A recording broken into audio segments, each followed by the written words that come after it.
Tiger is back poster ঘিরে জল্পনা তুঙ্গে ব্যারাকপুরে।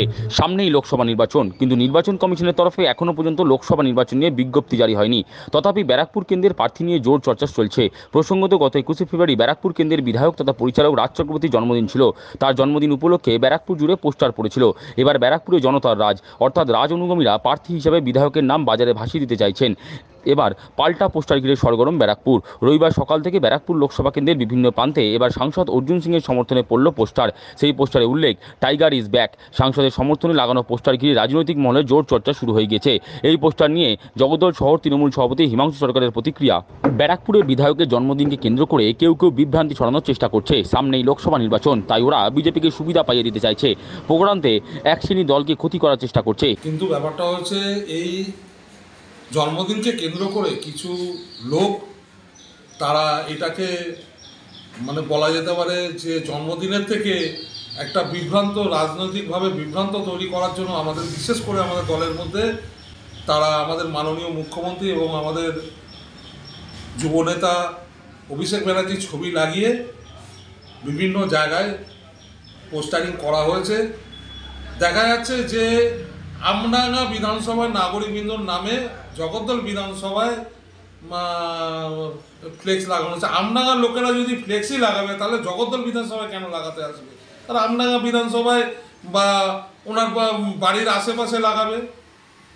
এরকমভাবে একটা বিভ্রান্ত তৈরি করা, সামনে লোকসভা ভোট, বিজেপিকে সুবিধে পাইয়ে দেওয়ার জন্য তারা দীর্ঘদিন ধরে এই অঞ্চলে তারা তৃণমূল কংগ্রেসের জন্মলগ্ন থেকে ছিল না, তারা এইভাবে দলকে ক্ষতি করার চেষ্টা করছে।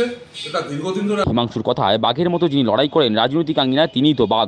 তার ব্যাখ্যা, বাম আমলে সিপিএমের রক্তচক্ষু উপেক্ষা করে লড়াই করে ভাটপাড়া কেন্দ্র থেকে অর্জুন সিং একাধিকবার জয়লাভ করেছিলেন। মিথ্যা মামলায় তাকে জেলেও যেতে হয়েছিল। সবচেয়ে অবাক করা যায়, 2000 সালে পুরসভা নির্বাচনে জেলে থেকে বিপুল ভোটে তিনি জয়লাভ করেছিলেন। এমনকি স্রোতের প্রতিকূলে থেকেও 2019 সালে লোকসভা নির্বাচনে তিনি জয়লাভ করেছিলেন। সুতরাং নিঃসন্দেহে উনি টাইগার। হিমাংশু সাফ বক্তব্য, ব্যারাকপুর কেন্দ্রে দলের প্রার্থী কে হবেন সেটা ঠিক করবে উচ্চ নেতৃত্ব, তবে তারা দলের কাছে আশাবাদী। হয় না, ব্যাপারটা হচ্ছে টাইগার কথাটা আমরা ব্যবহার করা হয় যে বাঘের মতন যিনি লড়াই করেন, তাই জন্য তাকে টাইগার বলা হয়, বাঘ বলা হয়। এই কারণেই, কেননা উনি রাজনীতি জীবনে, আমিও অনেক ছোট বয়স থেকে রাজনীতি করেছি, আমি দেখেছি যে উনি সিপিএমের বিরুদ্ধেও 34 বছরের বাম অপশাসনের বলা যেতে পারে প্রথম থেকেই উনি সিপিএমের বিরুদ্ধে লড়াই করেছেন এবং প্রচুর অত্যাচার সহ্য করেছেন এবং মিথ্যা মামলায় ওনাকে বারে বারে জেলে যেত, সে বেরিয়ে এসে আবার লড়াই করেছেন। আপনারা ভালো করে জানেন যে